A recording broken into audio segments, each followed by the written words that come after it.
Shalom, shalom frères et sœurs et bienvenue sur Shofar TV officiel. Seigneur, je te bénis, je te remercie, nous te bénissons, nous te rendons grâce pour tout ce que tu fais, Papa. Merci Seigneur pour ta fidélité, merci Seigneur pour ta grandeur, pour ta seigneurie, parce que tu es roi, parce que tu es Seigneur, parce que tu règnes à jamais. Prends encore les rênes de ces moments, de ces temps de partage et d'exhortation que nous prenons afin d'être édifiés à travers ta parole. Parle-nous, révèle-nous les choses cachées, les choses que l'œil n'a point vues et que l'oreille n'a point entendues. Que tout ce qui sort de ma bouche ne soit pas des choses qui viennent de par moi-même, mais que ce soit des choses conduites et guidées par l'Esprit en ces temps que nous prenons pour pouvoir être édifiés par toi et toi seul, Saint-Esprit. C'est en ton saint nom que nous avons prié, Seigneur, et nous disons tous Amen. Donc, bienvenue sur la chaîne Shofar TV officielle. Et ça fait un bon bout de temps qu'on n'a pas eu à partager ou à donner des exhortations, des enseignements, des partages. Mais voilà, le Seigneur nous en donne l'occasion aujourd'hui. Que le Seigneur soit glorifié. Amen. Je voulais nous partager sur quelque chose que beaucoup de chrétiens vivent, que beaucoup d'enfants du Seigneur vivent. Et je pense que c'est un sujet dont on devrait, qu'on devrait prendre le temps de parler dessus en long et en large. Voilà, on en discutait juste il y a quelques jours avec une sœur et je me suis dit que c'est un sujet qu'on devrait aborder quand même en tant que chrétien, parce que beaucoup de chrétiens sont surpris, étonnés, on va dire cassés et brisés aussi après lorsqu'ils vivent cette situation dont nous allons parler tout à l'heure. Alléluia. Alors, je pense que vous connaissez tous le passage où le Seigneur fait comprendre, où le Seigneur dit « Nul n'est prophète chez soi ». Alléluia. On va prendre le passage de Matthieu 13 à partir du verset 57. La Bible dit ceci. Non, plutôt Matthieu 13 à partir du verset 54. La Bible dit ceci. « Et s'étant rendu dans son pays natal, il enseignait dans leur synagogue, de telle sorte qu'ils étaient choqués et disaient « D'où lui viennent cette sagesse et ces miracles? Celui-ci n'est-il pas le fils du charpentier? Sa mère ne s'appelle-t-elle pas Myriam, et ses frères Jacob, Yosef, Shimon et Yehuda? Et ses sœurs ne sont-elles pas toutes parmi nous? D'où lui viennent donc toutes ces choses ?» Verset 57. Et ils se scandalisaient de lui, mais Yahushua leur dit « Un prophète n'est déshonoré que dans son pays natal et dans sa maison. » Et il ne fit là que peu de miracles à cause de leur incrédulité. Alléluia. Donc c'est la Bible version Yahushua Mashiach. Donc mais dans d'autres versions, je crois la version Louis II, c'est écrit « Nul n'est prophète chez soi ». Pourquoi aborder ce passage? Pourquoi aborder ce sujet? Et dans quel angle, dans quelle mesure? Beaucoup de chrétiens, vous allez remarquer que lorsque vous allez commencer un appel, lorsque vous allez commencer la mission pour laquelle le Seigneur vous a appelé, beaucoup de chrétiens tombent dans ce piège, dans l'erreur, de croire que leurs proches vont les soutenir, seront avec eux, vont les épauler, vont les accompagner, vont être là pour être comme des bras droits. Mais figurez-vous que la réalité est souvent tout autre chose. On va se rendre compte que ceux-là qu'on se dit qui sont les plus à même de nous aider, de nous accompagner, de nous soutenir, ce sont ces personnes-là qui seront, je ne vais pas dire qu'ils seront contre vous, mais ce sont ces personnes-là qui ne vont pas vous soutenir. Vous serez surpris de voir que ces personnes ne vous accompagneront même pas. Ces personnes-là seront même ces personnes qui vont douter de l'appel que vous avez reçu du Seigneur. Ces personnes-là sont ces personnes qui vont vous questionner à chaque fois. Est-ce que c'est vraiment le Seigneur qui t'a appelé? Est-ce que ça vient du Seigneur? Ce sont des personnes qui ne vous comprendront pas au début, qui auront des doutes sur l'appel que vous avez par rapport à la mission que le Seigneur vous a mis à cœur. Ces personnes ne vous soutiendront pas, ne seront pas avec vous. Donc détrompez-vous, ces personnes ne vont pas vous suivre.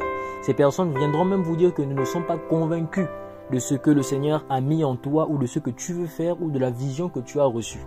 Les personnes viendront pour vous dire que je ne suis pas convaincu, que je ne suis pas convaincu par cette œuvre, que je ne suis pas convaincu par cette vision, que je n'ai pas à cœur, ou que voilà, plein de choses, et je vous assure, vous en serez cassé, vous en serez brisé, vous en serez vraiment étonné parce que vous direz que c'est la famille, que c'est quand même mon frère, que c'est quand même ma soeur. Comment ça se trouve que mon frère ou ma soeur n'est pas convaincu par ce que le Seigneur a mis dans mon cœur?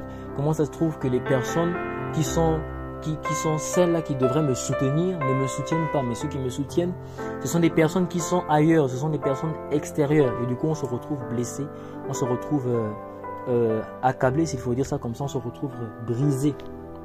Ma frère et sœurs, c'est normal. C'est normal que tu te retrouves brisé, accablé, ou que tu te retrouves cassé. Parce que lorsque le Seigneur t'a appelé, tu étais seul. Lorsque tu as rencontré le Seigneur, tu n'étais pas avec eux. Lorsque tu as rencontré Christ, tu étais seul. Lorsque le Seigneur t'a parlé dans l'intimité par rapport à cet appel, par rapport à cette mission, par rapport à cette vision, tu n'étais pas avec eux, ces personnes n'étaient pas avec toi. Alléluia. Et c'est normal que dans cette mission, que dans cette vision, tu te retrouves à marcher seul. Pourquoi? Parce que le Seigneur t'a appelé seul. Alléluia. Ce n'est pas parce que, voilà, dans cette discussion qu'on avait avec cette sœur récemment, on a compris que ce n'est pas parce que vous avez grandi ensemble avec une personne ou des personnes dans la foi que vous serez forcément appelés à faire l'œuvre du Seigneur ensemble. Alléluia. Et c'est l'erreur dans laquelle beaucoup tombent. Parce qu'ils vont se dire que voilà, c'est la famille, c'est mon frère, c'est ma soeur. Et forcément, quand je vais commencer quelque chose, le frère ou la soeur va me suivre. Tu seras très surpris de voir que ce frère ou cette soeur ne te suivra pas, ne sera pas dans le même rythme, le même mood, la même ambiance que toi. Pas du tout. Donc, c'est pas parce que vous avez grandi ensemble dans la foi, que vous avez fait des choses ensemble, que vous êtes appelés aussi à faire l'œuvre du Seigneur ensemble. Amen. C'est pas parce que vous avez fait des choses ensemble que vous êtes appelés à faire des choses ensemble. Tu as rencontré le Seigneur seul, mais tu dois aussi accepter d'avancer seul, même si les autres ne reconnaissent pas encore ce que le Seigneur a déposé en toi, même s'ils ne reconnaissent pas ce que le Seigneur a mis en toi. Alléluia. Et on peut regarder, on peut remarquer également cela dans la Bible avec plusieurs exemples. Il n'y a pas eu que le Seigneur. On a par exemple Joseph, qui appelé dès sa naissance, et plutôt dès sa jeunesse, il recevait des songes, des visions. Mais regardez comment est-ce que ses frères le traitaient. On le voyait comme le chouchou du papa, et déjà qu'il avait cette étiquette de chouchou du papa. Donc imaginez encore, t'es chouchou du papa et tu viens faire des rêves où on montre que c'est toi qui va nous dominer et tout. Non mais c'est autre chose là. Là, ça pimentait encore sa situation de base. Mais regardez ce qui s'est passé après. Il avait un grand appel.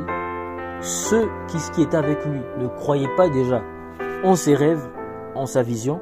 Mais pourtant, ce sont ces personnes-là qui ont été convaincues par après de ce que le Seigneur avait déposé en lui. Amen. Son onction n'a pas été reconnue dans sa famille, dans sa propre famille. Elle a été reconnue ailleurs, en Égypte. Ce sont les Égyptiens qui ont reconnu en lui son onction. On a encore une autre personne, on a David comme exemple aussi, qui a été oint par le prophète Shemuel, mais ignoré par son père lorsqu'il fallait présenter les fils. On a présenté ses frères, mais lui, il n'était pas présent. Et lorsqu'on lit la parole, on va se rendre compte que le prophète Samuel a dû demander s'il n'avait pas d'autres fils à part ceux-là qu'il avait présentés. Alléluia. On a Moïse lui-même qui, pour délivrer Israël, il a été rejeté par ses frères hébreux. Alléluia. Dans Exode 12, 14, où ils vont demander qui t'a établi chef et juge sur nous. Et on va remarquer pourtant c'est lui que le Seigneur a choisi. Alléluia. Donc c'est vraiment pour nous encourager, pour nous exhorter, pour nous fortifier que frères et sœurs, si vous avez un appel, une vision, une mission et qu'à l'instant, vos frères, vos sœurs, votre famille même, vos proches ne vous soutiennent pas ou n'en sont pas convaincus, rassurez-vous, vous êtes sur la bonne voie. C'est tout simplement normal que les gens ne vous soutiennent pas ou que les gens ne soient pas convaincus aujourd'hui. Ils ne seront pas convaincus par vos efforts, par vos propres moyens, mais ils seront convaincus par le Seigneur. Et vous serez surpris de voir que ce ne sont pas vos proches qui vont vous soutenir, mais ce seront plutôt des gens envoyés par le Seigneur lui-même. Alléluia. Des gens convaincus par l'Esprit du Seigneur qui viendront et qui feront les choses parce qu'ils sont convaincus par le Seigneur et non par vous. Alléluia. Donc, vous n'avez pas besoin de forcer les gens à croire en votre appel, en votre mission, en votre vision. Voilà. Ça, ce n'est pas notre travail. Continuons simplement de faire la volonté du Seigneur, de faire ce que le Seigneur nous a demandé de faire, ce que le Seigneur nous a confié. Et lui-même, le Seigneur, enverra des gens pour épauler cette vision, pour accompagner cette vision, des gens qui ne seront pas convaincus par nous, par vous, mais par l'Esprit du Seigneur. Et avec le temps, voilà, même ceux-là qui ne croyaient pas, voilà, vos proches, vos frères et sœurs dans la foi et tout, bah, ils reconnaîtront l'appel en voyant les fruits de l'œuvre, en voyant les fruits de la vision, en voyant les fruits de la mission pour laquelle le Seigneur vous a appelé. Alléluia. Donc, frères et sœurs, soyons vraiment fortifiés. C'est pas facile. Au début, c'est compliqué d'apprendre et de savoir que tes propres frères ne croient pas en toi. C'est vraiment compliqué. Lui-même, le Seigneur, il a eu à vivre ça dans, si vous lisez, si on lit Jean 7,5. Jean 7,5, la Bible nous dit ça. Jean, chapitre, on va même prendre la partie du premier verset. La Bible dit ceci: et après ces choses, Yahushua marchait dans la Galilée, car il ne voulait pas marcher dans la Judée parce que les Juifs cherchaient à le faire mourir. Or, la fête des Juifs, la construction d'un tabernacle, était proche. Et ses frères lui dirent: pars d'ici et va en Judée, afin que tes disciples aussi voient les œuvres que tu fais. Car on ne fait rien en secret quand on cherche à être remarqué en faisant sa propre publicité. Si tu fais ces choses, montre-toi toi-même au monde. Verset 5, car ses frères non plus ne croyaient pas en lui. Alléluia. Et Yahushua leur dit: mon temps n'est pas encore venu, mais votre temps est toujours prêt. Vous voyez, la Bible nous dit que même les frères, c'est quand même, désolé du terme, c'est quand même fou.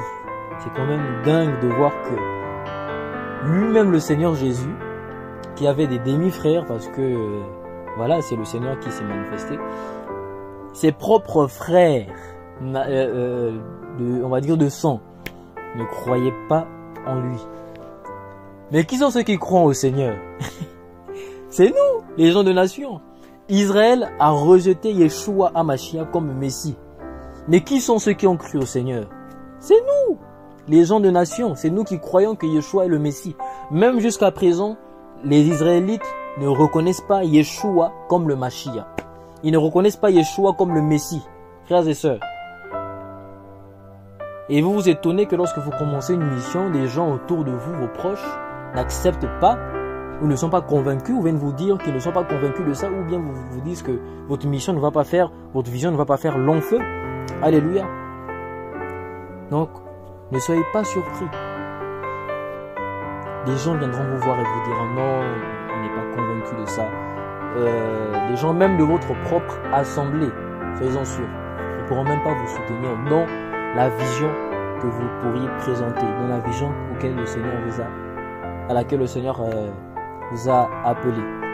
Vos proches, vos parents, vos frères et sœurs, des frères et sœurs avec qui vous avez grandi dans la foi, ou avec qui vous avez partagé des moments, des temps, et au moment où il faut maintenant, voilà, accomplir la volonté du Seigneur, ces frères se retirent, ces sœurs se retirent. Ne les voyez pas comme les ennemis. Voilà, ce qu'il faut faire même, c'est prier pour eux. Voilà, afin que le Seigneur puisse les éclairer aussi. Alléluia, afin que, voilà, il faut simplement prier pour eux. Amen. Et donc voilà, c'était vraiment pour nous exhorter dans ce sens-là. Que si votre vision est rejetée, n'est pas comprise à l'instant, il y a des doutes, soyez-en sûrs, vous êtes sûrs du bon chemin. Ce que vous avez à faire, c'est continuer, c'est persévérer. Parce que l'appel de Dieu, alléluia, ne dépend pas de la reconnaissance des hommes. Elle ne dépend pas de la reconnaissance des hommes, de l'approbation des hommes, de la validation des hommes. Tu n'as pas besoin d'attendre d'être validé par qui que ce soit pour pouvoir faire ce que le Seigneur te demande de faire. Et encore plus, ne fais pas les choses par rapport à ce que les gens attendent de toi, ou par rapport à ce qu'une assemblée attend de toi. Alléluia. Parce que même par là, tu peux pécher si tu n'es pas convaincu de faire ce que eux, ils te demandent. On ne demande pas ce qui est demandé ici, ce n'est pas d'être dans la rébellion. De faire ce qui est d'être dans la rébellion, ou bien comment. Non. D'obéir simplement à Christ. D'obéir simplement à Dieu. Amen. Je ne sais pas si on comprend. On ne doit pas faire les choses parce que le mouvement le fait, parce que l'assemblée ou l'organisation dont laquelle on est nous pousse à le faire ou nous dit que c'est comme ça qu'on doit faire, alors que le Seigneur t'a dit autre chose. Lui-même Pierre l'a dit, il est préférable d'obéir à Dieu plutôt qu'aux hommes. Alléluia.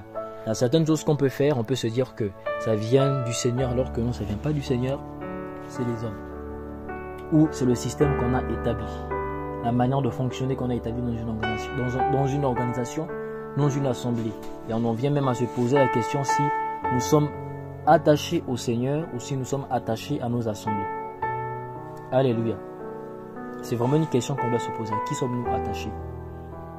Qu'est-ce qui compte le plus pour nous? La parole des hommes, la parole de notre assemblée, la parole de notre pasteur, la parole de notre frère, de notre soeur, du frère ou de la soeur avec qui on a grandi dans la foi?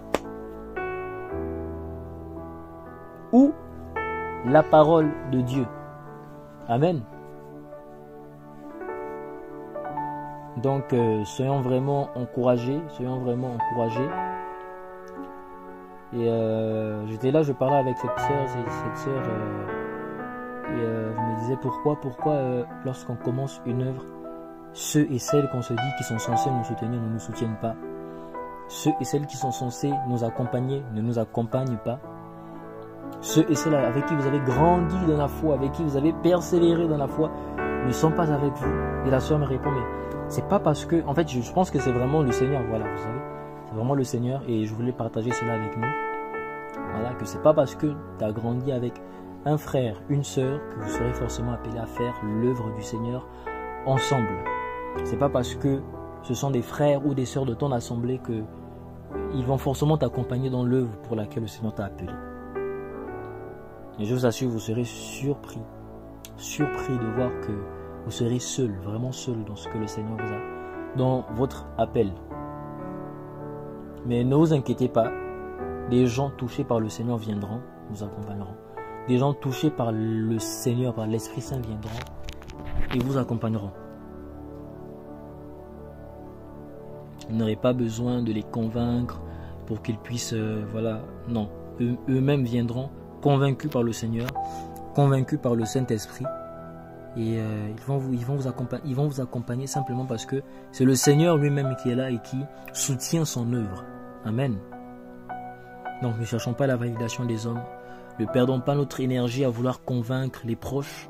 Fixons simplement nos yeux sur le Seigneur, sur celui qui nous a appelés et continuons l'œuvre avec persévérance parce que le Seigneur lui-même pourvoira. Il pourvoira. Alléluia. Le Seigneur pourvoira au soutien nécessaire qu'il faut, voilà, pour l'œuvre qu'il a commencé avec vous.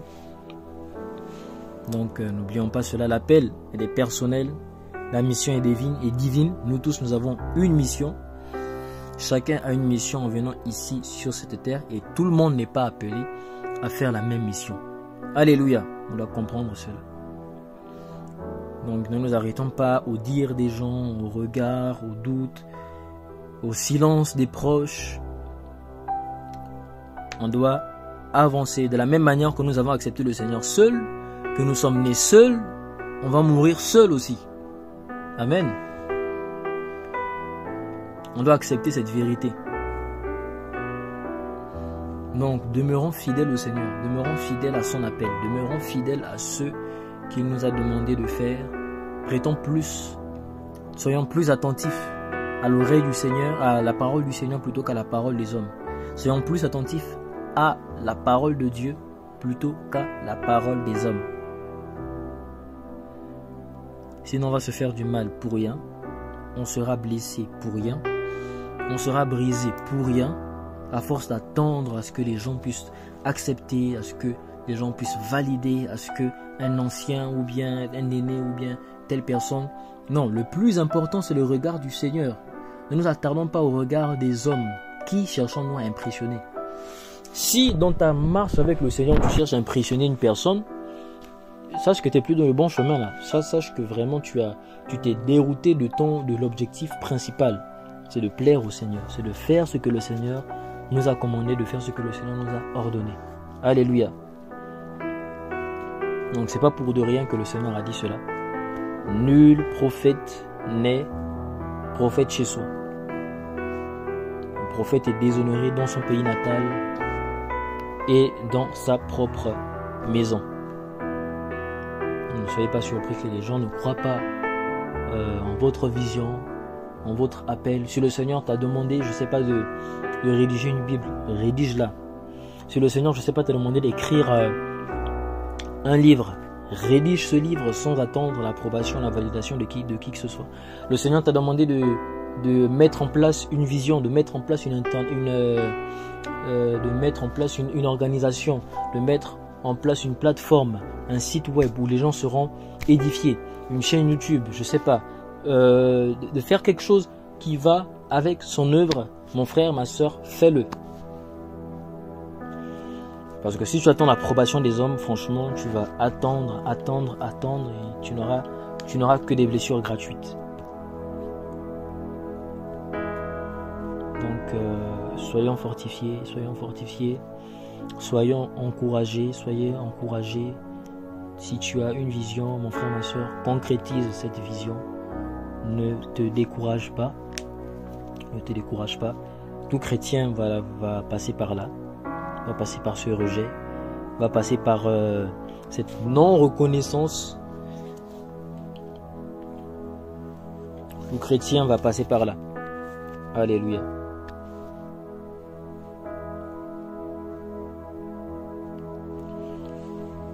On va passer par cette non-reconnaissance, par ce rejet, mais ce que nous devons faire, c'est rester dans l'intimité, prier le Seigneur, prier le Seigneur, prier le Seigneur. Voilà, les gens ne vont pas comprendre cet appel. D'autres vont douter que ce soit le Seigneur qui vous a appelé pour cette vision, pour cette mission. Mais vous, continuez. Alléluia. On doit continuer.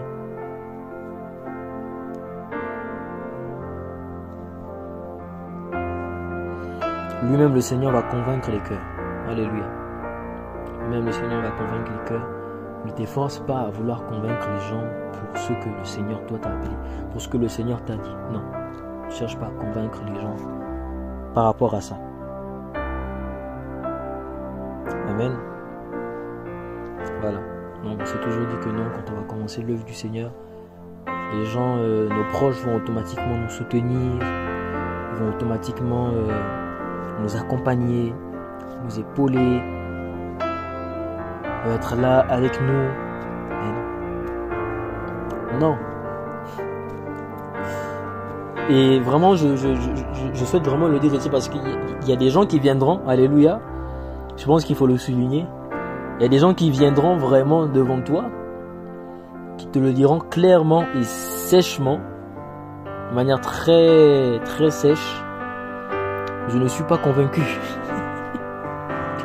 Je ne suis pas convaincu que ce que tu fais là, que c'est le Seigneur qui t'a envoyé. Je ne suis pas convaincu. Alléluia. Je ne suis pas convaincu. Ou que je ne sens pas le Seigneur dans cette œuvre. Ou quand je te vois, je ne vois pas le Seigneur en toi. Je ne vois pas l'œuvre du Seigneur dans ta vie. Je ne vois pas l'œuvre de Dieu dans cette vision. Alléluia. Je ne vois pas le Seigneur dans cette vision. Je ne suis pas convaincu. Je ne suis pas sûr que c'est le Seigneur qui t'ait appelé. Ou encore, voilà, merci Seigneur, il y a des gens qui vont vous soutenir, on va dire quoi, par sentiment. Ils ne sont pas convaincus, mais juste par plaisir de ne pas vous blesser, par volonté de ne pas vous blesser, ils vont quand même le faire.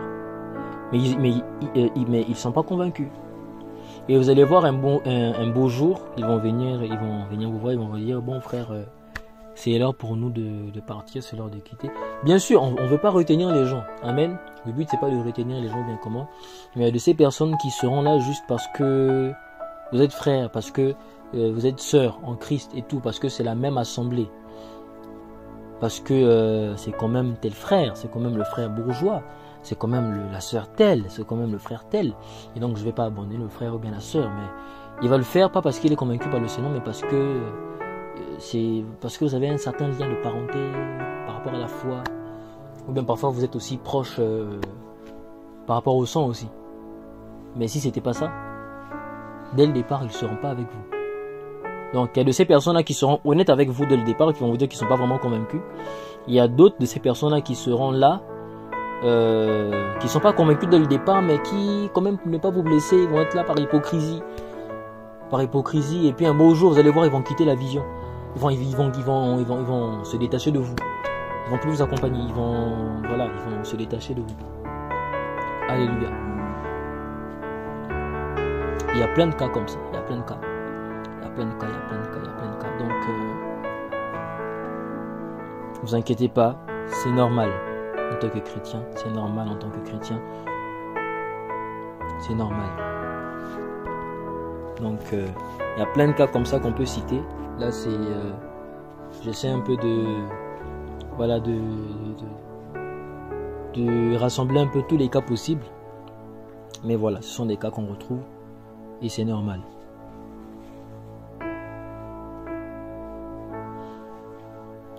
Donc, un prophète n'est jamais honoré dans sa patrie, n'est jamais honoré chez soi.